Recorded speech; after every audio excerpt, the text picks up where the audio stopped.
Friends, ఇప్పుడే అందిన వార్త. రాష్ట్ర ప్రభుత్వ ఉద్యోగులకు సంబంధించి బిగ్ షాక్ అంటూ లేటెస్ట్ అప్డేట్ అయితే రావడం జరిగిందండి. సో ఆ వివరాలు ఏంటనేది వీడియోలో తెలుసుకుందాం. వీడియోని స్కిప్ చేయకుండా పూర్తిగా చూడండి. కంప్లీట్ ఇన్ఫర్మేషన్ అయితే అర్థమవుతుందండి.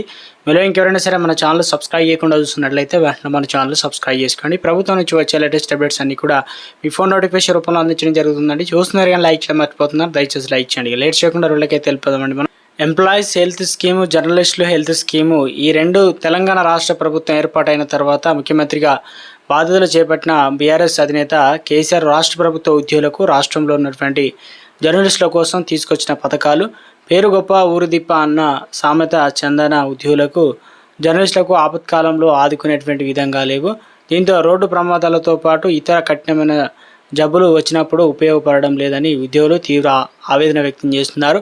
పిసిసి అధ్యక్షుడిగా ఉన్న సమయంలో నిత్యం కేసీఆర్ పాలసీలను తప్పుపట్టిన రేవంత్ రెడ్డి ముఖ్యమంత్రిగా బాధ్యత తీసుకున్న తర్వాత కనీసం ఈ స్కీమ్లో మార్పులు చేయకపోవడంతో ఉద్యోగులు ఒకంత అసంతృప్తి వ్యక్తం చేస్తున్నారు.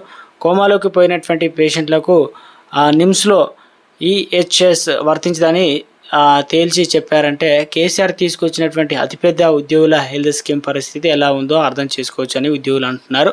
స్కూల్ టీచర్లు దంపతుల కుమార్తె ఈ నెల 17వ తేదీన రోడ్డు ప్రమాదంలో తీవ్రంగా గాయపడినటువంటి కోమాలోకి వెళ్ళిపోయింది. రోడ్డు పైనే కారును పార్క్ చేసినటువంటి డ్రైవరు నిర్లక్ష్యంగా డోరు తీయడంతో కారు పక్కనున్న యువతి వెళ్తున్న స్కూటీ తగిలి దీంతో ఆ యువతి స్కూటీపై కింద పడింది. వెంటనే వెనుక నుంచి ద్విచక్ర వాహనం రోడ్డుపై పడిన అమ్మాయిపై తల మీదకి వెళ్ళింది. ప్రమాదంలో యువతి తల బలమైన గాయం అయింది. కోమాలోకి వెళ్ళిన విషయం తెలుసుకున్న అమ్మాయిల తల్లిదండ్రులు, టీచర్లు తమ కుమార్తెని అప్పటికప్పుడు యశోద ఆసుపత్రిలో చేర్పించారు. అక్కడ వైద్య ఖర్చులు భరించలేక ఆదివారం సాయంత్రం నిమ్స్ ఆసుపత్రికి తరలించారు.